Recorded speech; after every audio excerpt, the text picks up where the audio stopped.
Welcome back, ladies and gentlemen, to Starladder Season 8, Day 27 coverage.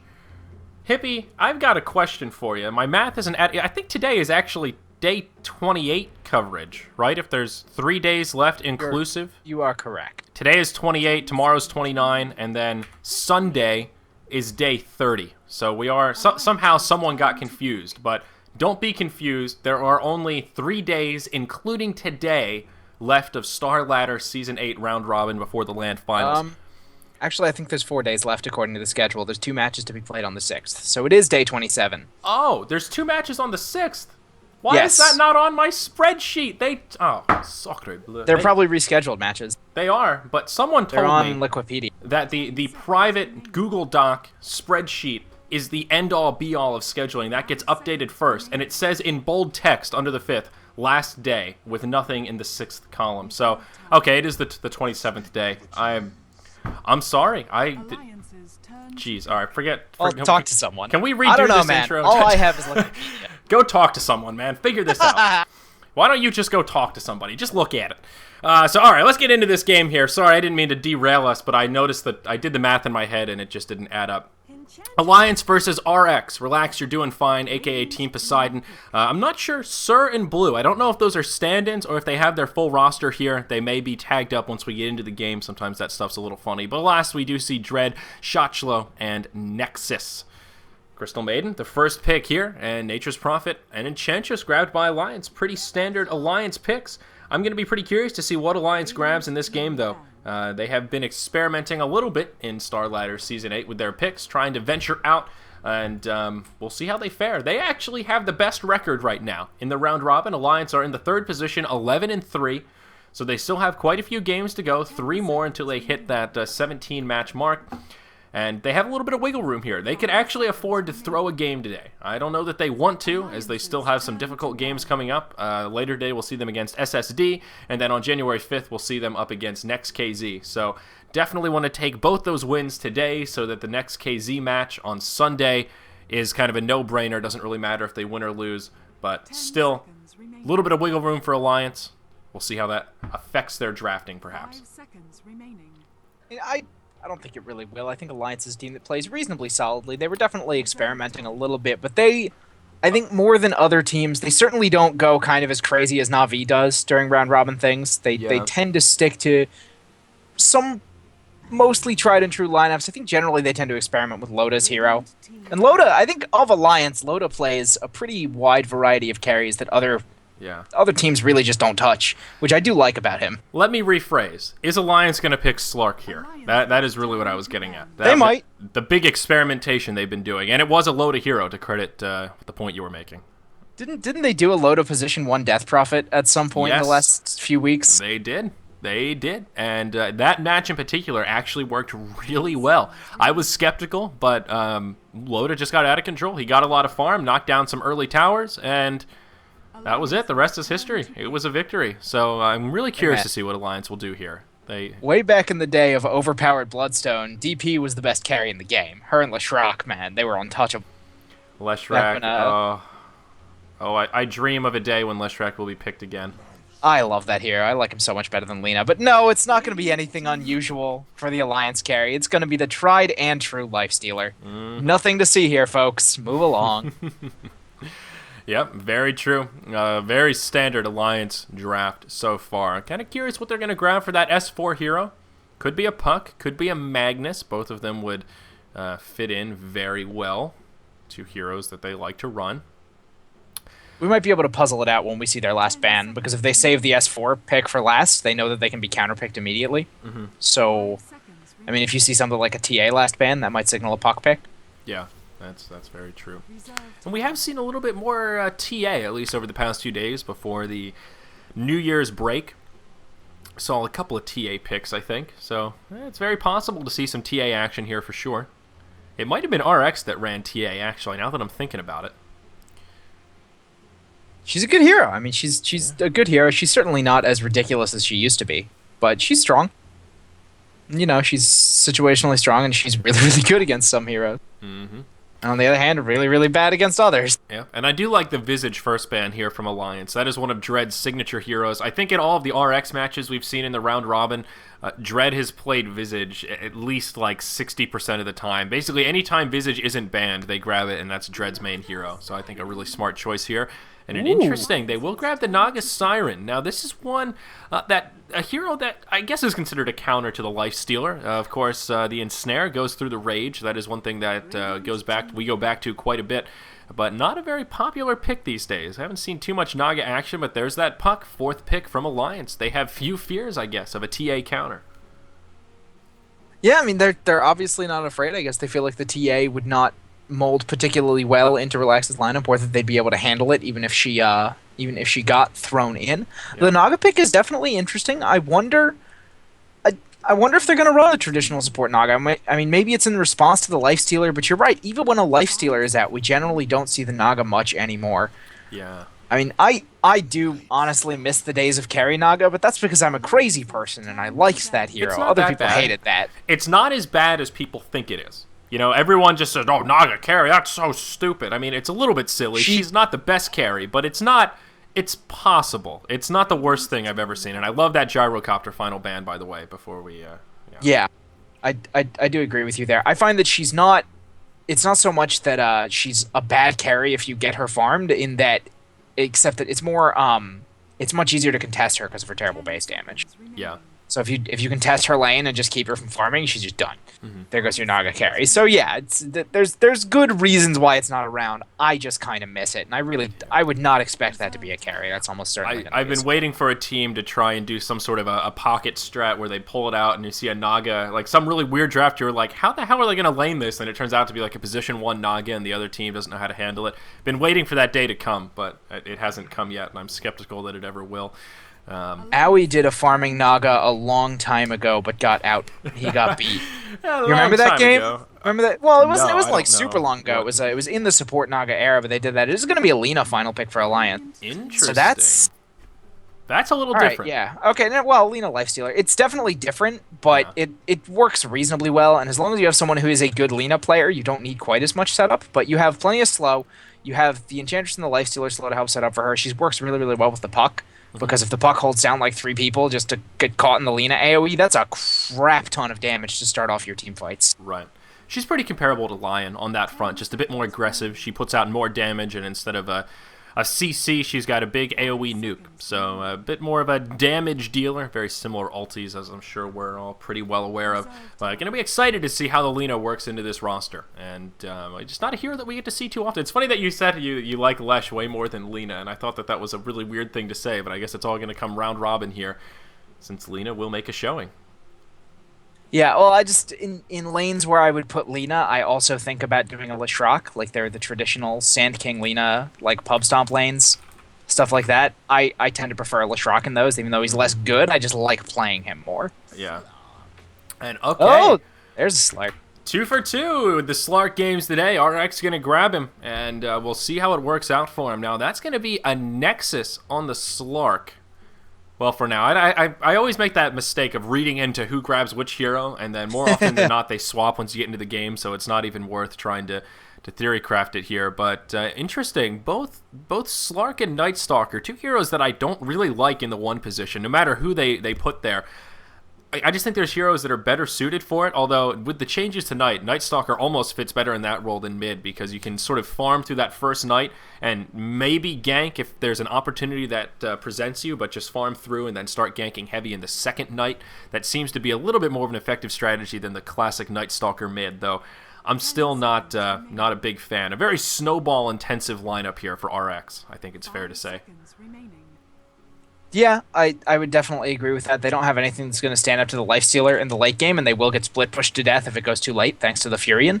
Yeah. But these Knights are going to be incredibly deadly, not just because of the Night Stalker, but because when you have reduced vision and Slark is coming after you, it's going to be brutal. And that's a hero that can definitely snowball. And it does look like we are going to have the Night Stalker in the mid lane and the Slark going to the bottom lane. So the Night Stalker are going to be getting those early levels and get up that darkness, get up the extra levels a little bit quicker, and give that reduced vision for the Slark to move into when he's got a little bit of farm. I'm interested, man. It seems like a lineup that could really take off if it hits its timing.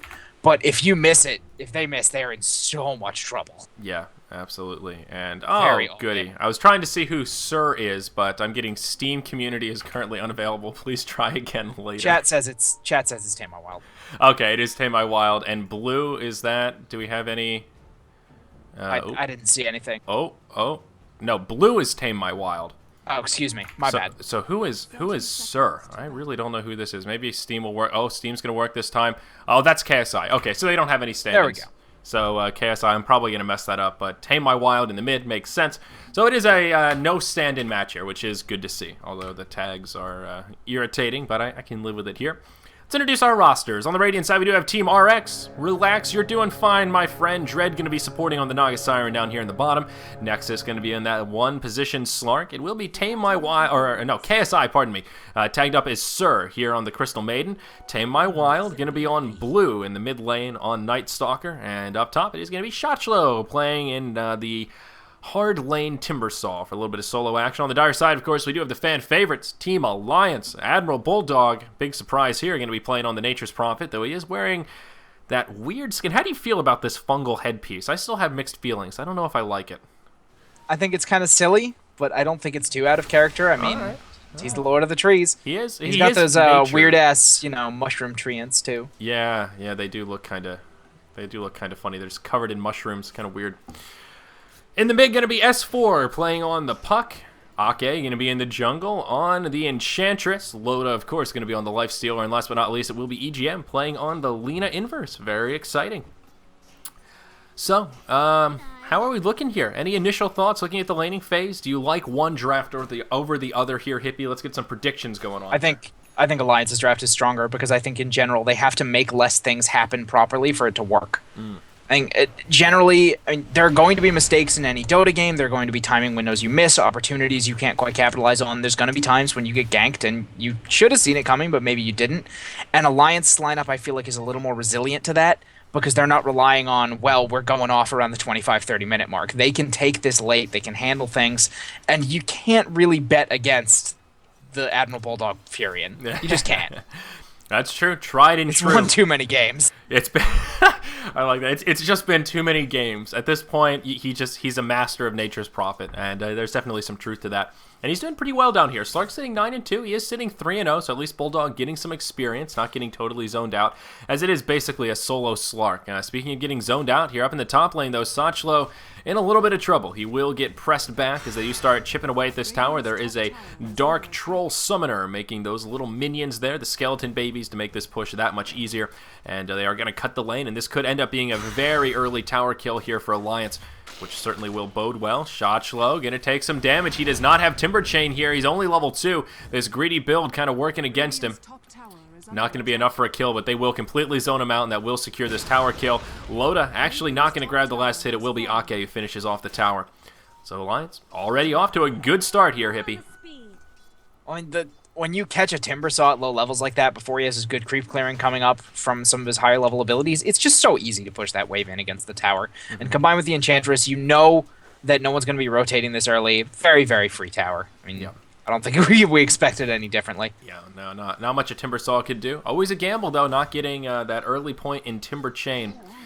And I think he was a little bit lucky to survive, perhaps. If there had been a slightly better bit of coordination, perhaps with that Centaur on top of Alina stun, they may have been able to grab a kill on that Timbersaw. So, as far as I'm concerned, a small stroke of luck there as he has survived to tell the tale. Now, level 3 does have the Timber Chain, and yeah, that's going to make for easy getaways here as they are. I was going to say they're going to dive him, but there's no tower here to dive. There's the Light Strike Array, a lot of damage coming out. And the Dragon Slay for more damage. Down he goes. Loda going to grab himself that First Blood bonus gold with one last auto attack. Well done. And even the Timber Chain, not enough to save Shotchlo there. So Alliance will get some vengeance after whiffing that first opportunity, I suppose you could say. That's going to not only put a lot more pressure on the Slark and the Night Stalker to execute, but make it that much more difficult. If Alliance starts to get ahead, if they have this tower gold, if they get, a couple more kills on the Timbersaw, so not only is he less relevant, but they're just kind of a little bit stronger overall. The lack of ability from the Slark and the Night Stalker to get off effective ganks in the mid game, if there's a little bit of overfarming, could impact them quite a lot, because you would expecting, good ganks to be happening around maybe the 5-6 minute mark for the Night Stalker, the 8 to 10 minute mark for the Slark, and then later, of course, around the 12 to 13 when the Night Stalker hits his second night. And if by that time Alliance has, killed the Timbersaw a couple times, taken a couple of extra towers, gotten a lot of, decent kills in, then what do? I mean, you tell me, what happens then? Oh, S4 dies, apparently. That's what happens. S4 in big trouble. Down he goes. Going to move into the first Knight, and now Night Stalker going to be hitting hard, and he's going to be hitting fast, though he's going to take another tower shot here. Will be able to survive for now, but enemies are ready to pursue. Illusion Rune going to be bottom. That will allow Tame My Wild to fill up that bottle and give him a little bit of extra sustain here. So a nice rotation mid lane will finish off Puck. The explosive power of the Night Stalker as first Knight comes into reality. And they're going to smoke That's a big up. kill. Yeah, they're going to smoke. Ooh, he's quiet. Don't tell anybody. Shh. They are going to sneak around into the mid lane here. We see a line down bottom. Looks like they want to do a wrap around. And not going to find anyone here. So we'll see where they end up. Sort of an odd position here from RX. Hoping to find someone in the bottom lane perhaps, but not going to be so lucky. And they may just rotate into the mid lane and pick on this Puck once again. This unsuspecting S4 may find himself in a bit of a sticky wicket here coming up momentarily. He is just a couple of creeps away from level 6. They are stationed about the high ground. Crystal Nova going to be off the mark. Will use the phase shift straight away. A nice silence. There's the ensnare under the tower, but S4 will survive. Great positioning. And now they will turn it around onto the Crystal Maiden. Nature's Prophet going to come in, so a failed gank from RX. Alliance will come out the victors. Yeah, I mean, part of the problem with kind of trying to deal with a Prophet is that if you overextend a little bit and you're not accounting for that one extra hero that's just going to come in, it's just free. Dream Coil in the mid lane. Are they going to be able to make it happen? Lina going to get silenced. Compliments of that Night Stalker. Not going to have the follow-up there. Nice play from the Night Stalker to just man up, throw the silence out, recognizing more crowd controls were incoming. This nighttime really difficult here. S4 going to get silenced again. That crippling fear lasts surprisingly long, even with only one value point here in the first night. But I don't think they're going to be able to secure another kill. Alliance going to be positioned a bit too effectively for that to happen. Regeneration going to be up top. Puck going to fill up that bottle. I mean, that silence from Night Stalker may be really good with 1 point, but let's just all be thankful it's nothing like Earth Spirit. Yeah, it's nothing like Earth Spirit. That's for damn sure. That's... Oh, Earth Spirit. They're going to have to do something crazy to that guy. There is no way he's ready for Captain's Mode by my book. Somebody asked me that this morning during the morning show. Do you think they're going to have to tweak him a little bit before they put him in Captain's Mode? I'm like, yeah, more than a little. Like, a little bit. That's cute. He's insane. He is by far the most OP hero in the game right now. Like, oh, man. Disgusting. Yeah. I really want Blue to get a little bit more done. He's picked up an urn, so he wants to go for some early aggression. So he's got the 1 kill, but it was before he got the urn. And Night is going to end in another minute, so he's going to go kind of back to farming mode. So maybe he could have gotten something else instead of the urn, something that would be a little bit more valuable, and picked up the urn when he's going to go on a little bit more of a ganking spree. But maybe he felt like he was going to get more kills with that smoke rotation. As it is, the pickup key seems kind of wasted. At least for the next couple of minutes, unless he manages to get something on Loda up here. He looks like he wants to rotate in. Yeah, he is going to come up here. And, yeah, when you said Blue, I was looking at Crystal Maiden, and I was like, I don't see an urn. And then I remembered that he's tagged up, of course, that is Tame My Wild here on Tame My Wild. If anyone else was equally as confused as I was for a good 3 seconds there, just I'll try to just call him Night Stalker. Yeah, Night Stalker. I'll do you the favor. Yeah. I'm sorry. My fault. It's okay, but I just had a moment of intense paranoia that we weren't watching the same game. So let's see here up top. Loda going to be in some trouble. He is going to rage right away. And they might turn this around on Night Stalker. This first Night going to expire pretty quickly here. It doesn't even matter. They'll be able to take him down as Lina connects with a Light Strike Array. They're going to hop forward with an aggressive Illusory Orb. The Dream Coil comes out, and that's going to be the end of the Timbersaw. So Alliance turn it around with an explosive 2-0. Going to make it 4-1 here as we pass that 8-minute mark. And S4 actually going to walk his way into an Illusion Rune, though he's already got a regeneration. So he's got more runes than he knows what to do with. And sir, he's going to come in. What a deny. Oh, boy, he's going to deny that invisibility. But will it cost him his life? Nope, I think he's going to make it out. Waning Rift. Oh, it's just enough. That was so close. But KSI does fall. Yeah, that's as far as a couple of extra levels thanks to these kills, man. Level 8 pops off the Waning Rift that is also level 3. That was really close, though. Only level. It was very close. He got that off just in time. I thought he was gonna make it out, but S4. I was not sure. Yeah. I wasn't sure either way. So they are giving Slark a good bit of room here. If you look at the net worth chart, Nexus is farming pretty well for RX, and of course he is in their safe lane, so Alliance have not been pressuring him too much, but they don't seem to be too concerned. Loda is still a little bit ahead of him. Their puck is now dominating mid. That's the big disparity. Nightstalker at about 2.3k and S4 now at 4.1k on the net worth chart. That is the big difference in this game, and that's where a big portion of this Alliance lead, 4,000 gold, 3,000 experience at only the 9-minute mark. Alliance looking like they could be close to running away with this game, though. Slark sitting level 8 does now have a Shadow Amulet, going to be working towards a Shadow Blade, no doubt. And, well, maybe once he gets that up, he'll be able to rotate around a bit and get some gank action going on, maybe in time for the second night. Something needs to happen with that Slark and that Shadow Blade, and I think it is exactly the pick he needs. He can't go for something defensive. He has too much pressure on him. What with the Nightstalker and the Timbersaw, both failing to really get as farmed as they need to be. Speaking of the Timbersaw, Shoshlo might be in trouble here. He's going to get off the Timber Chain, and he's going to get away, maybe? Maybe. He popped a drum chart.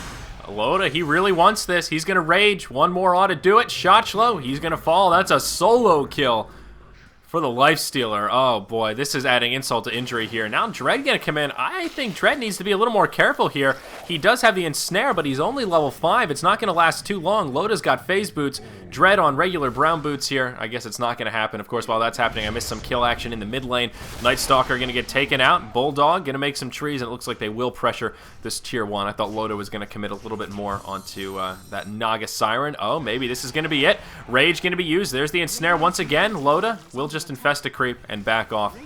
So living life on the edge, I guess you could say, from Dread right there. I think Loda still had an opportunity to kill, but didn't know where the supports were, so thinking perhaps it was bait, not going to fall for it. Yeah. I'm just moving into a pause real quick. That looks like they're going to kill a couple of the Enchantress creeps. They're about to go down anyway, and this tower is definitely going to fall. There's too much pressure on it for it to get up. So what do you think? I mean, what needs to happen for Relax to get back into this? I mean, I've said that the Slark needs to make a little bit more happen. He needs to get that Shadow Blade finished. But do they even have the time? I mean, the Lifestealer is doing quite well for himself. He's got his drum, he's got his phase, he's got another 1,200 in the bank, so, you know, another 1,500 and he'll have an armlet. Is the Slark Shadow Blade enough? Can they put enough pressure on? I'm not sure it is. At the 10-minute mark, I don't want to be so cynical as to say RX can't turn this around, but my inner beingness is starting to feel that way. I don't know. This is looking a little bit rough. This is part of the reason that I just don't like Nightstalker in general. Because I said in the picking phase, I don't really like him in the 1 position.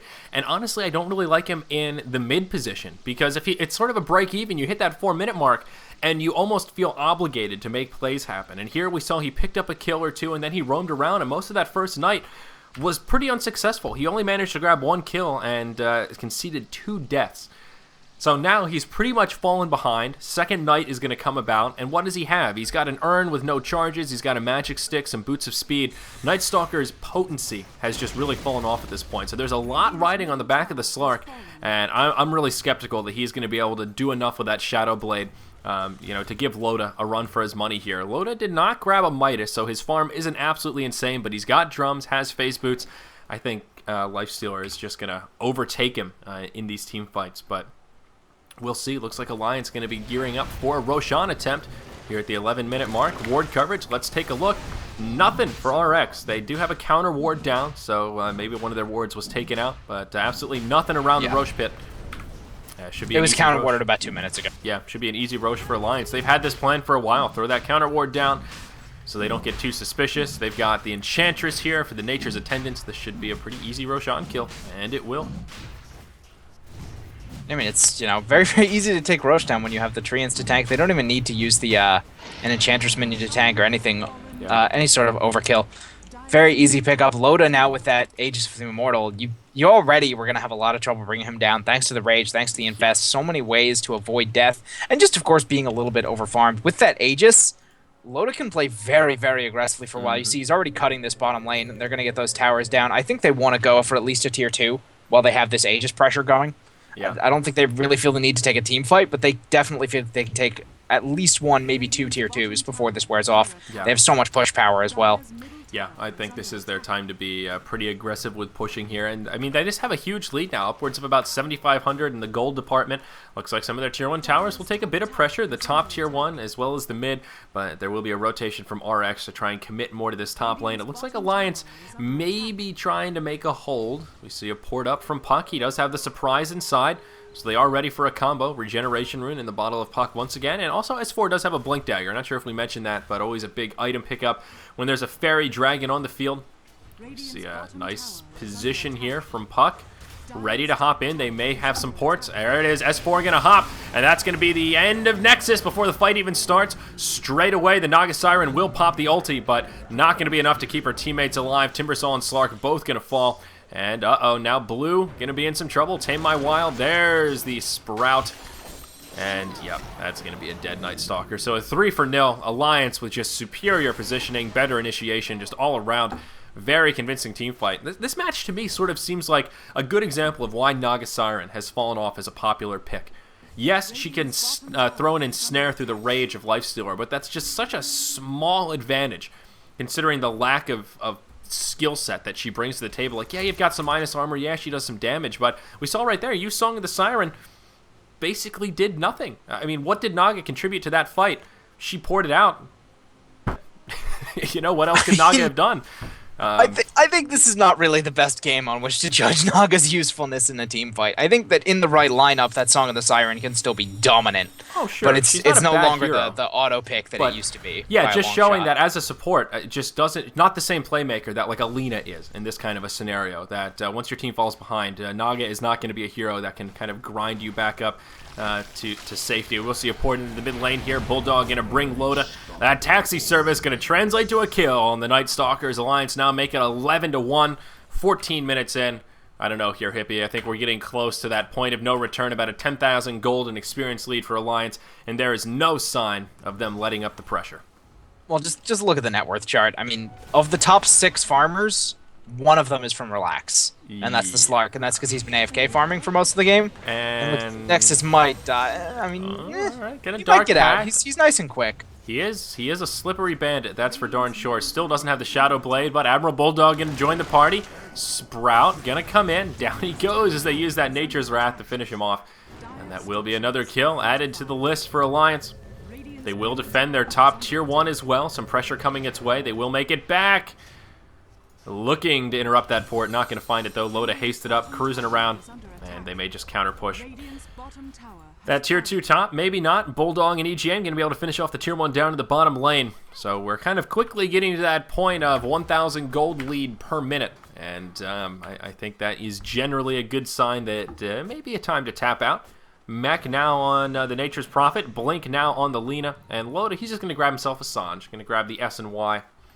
Not a bad choice here, given how far ahead they are. Yeah, it's something Loda likes. Not my thing, but he makes it work, so I'm not going to judge it at all. I'm not going to judge it either. Well, it's you know, it's one of those things that I don't think is a general case sort of item where you just want to, oh, you know, this X person goes Sanyash, and actually Dread going to be in a lot of trouble here in the mid lane. Get caught by Admiral Bulldog, nuked down by EGM with that Laguna Blade. Just, you know, Sanjasha isn't something I'd call a standard item, but if it works for Loda, why not? And it works for him a lot of the time when he picks it up. I think it's good in this situation because they're so far ahead. I mean, he could really grab any item here, but they're so far ahead that that maim will help a little bit, that extra bit of movement speed. I see why he likes it, but yeah, you and I are definitely on the same page. S and Y, not our favorite item, sort of. I still contend it's got Vanilla WoW Druid Syndrome. You're sort of okay at everything, not good at anything. And that's what S and Y gives you, a little bit of everything. That movement speed, I think, is the most important. The maim, I would say, is borderline useless. I'm not a big fan of that that proc, but to each his own. Courier. Loda, he's gonna get it. That's some Loader action right there. I saw it really easy with the ward. Yeah. Well done. Free courier. Adding insult to injury. Easy couriers, easy life. Yeah. Tier 2 in the mid lane, gonna take some heavy pressure. Slark does knock down the Tier 1 down in the bottom. So that will be the first tower kill of the match for RX, so it is going to cost them their Tier 2 mid. They will make it 5-1 in total tower count. Alliance just going to press forward. Going to start knocking on the front door of the base. The Tier 3 in the mid. Slark was pressuring the Tier 2 here, but he will port back. So we'll see how this fight starts to transpire. A lot of ultimates are up for Alliance. Loda still has the Aegis. Not sure for how much longer, but will have it. They don't have nighttime available. It's down for another minute. No. Oh, no. Tame My Wild. He's going to be the first to fall. Nexus going to hop in. Timbersaw actually going to do a fair bit of damage. EGM in big trouble right here. Will get a nice stun off. Going to throw the Laguna Blade before he falls, and that will finish the Slark. Well played by EGM. Now Dreg going to be in big trouble as Loda tries to right-click him down. Timbersaw going to hop out of the base, and it may cost him his life. Loda with the triple kills. He finishes off the Naga. All the while, the rest of the team finishes off the Timber. Slark does buy back, but that makes him the lone defender. Ends up being a 5-for-1. They only managed to kill the support Lina of EGM, and even at that, he was still able to get off his full rotation, still connected with that Laguna Blade to the face of the Slark. That's what you get for being a Murloc in Dota 2, hippie. Laguna Blade to the face. Look, man, maybe if he stopped trying to shiv everyone, he wouldn't get bolts of lightning thrown at him. It's as simple as that, all right? You know? If he was just a nicer dude, they wouldn't feel the need to fry him. That wannabe Murloc, fish-eating bastard. I don't know what he is. He's not a Murloc, but he's just a weird little fish creature. He's trying to show Naga that he really is the carry that she needs him to be. All right? But he just can't make it. Well, RX will hold for now. They lose their tier 3, but Rax do stand, so they are still in it to win it. Alliance will be happy with that team fight, though. They're going to be satisfied with their spoils. They will pass that 1k gold lead per minute threshold. And looking like they may want to keep the pressure on. Shiva is going to be coming out for the Bulldog. And what's Loda going to grab next? He's got 3.5k in the bank, so whatever his heart desires, Loda just going to be able to right-click it here, coming up pretty quick. I want him to go Scotty for no appreciable reason just to have a Scotty. Get out of my head. There's no good reason for him to get it, but I want it to happen anyway. I saw the Orb of Venom and was like, maybe he wants a Scotty here. Yeah. Uh-oh. Oh, man. Lina. Gonna find a pick on her sister there. Down she goes. Lina maybe in a little bit of trouble here. Light Strike Array will be juked. And, of course, there's kills happening in the top lane. Shotchlo gets taken out. And Naga, as soon as I switch, Lina falls. And now Nexus, he is going to pour it out, so he will survive. An odd exchange. I kind of failed the camera work on that one, guys. My apologies. But I'm so sad Alliance coming out ahead. Slark lived, because if he had died, the score would have been 3-22. Yeah. Well, Chat has been pointing that out for a bit, and I want it to happen. There's still hope. There's still hope. Down in the bottom, Bulldog. He's going to go toe-to-toe with Nexus. Ake going to come in. Bulldog will survive. Will this be the 22nd kill? I don't know. Slark does now have his Shadow Blade, so he has at least a little bit more survivability and can set up some of these kills, perhaps. Dread going to pour it in. He's looking for an ensnare. He sees that Enchantress spronking around, and he says, hey, not in my jungle. He is going to connect with the ensnare. Slark going to come in. The pounce somehow didn't leash. Not sure how that happened. But the fight coming in here. Where's that 22nd kill? I'm still waiting for it. Dread going to get connected on with the Light Strike Array. Lina trying to finish him off. Shiva's going to come. That's going to be the end of the Naga. 3-2-2 total hero score here. Now Tame My Wild in some trouble. He'll get connected upon by the Lina. It is going to be a Laguna Blade to the face. They'll finish off KSI as well. Now Shotchlo maybe in some trouble. Slark going to be nearby. He will posture to keep his friends safe. Ake scouting it out. He's got visual confirmation of Nexus.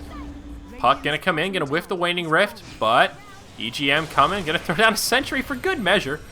Not going to reveal the Slark in the ultimate, but of course he does have the Shadow Blade. Shiva's going to get popped. Nowhere for Nexus to go.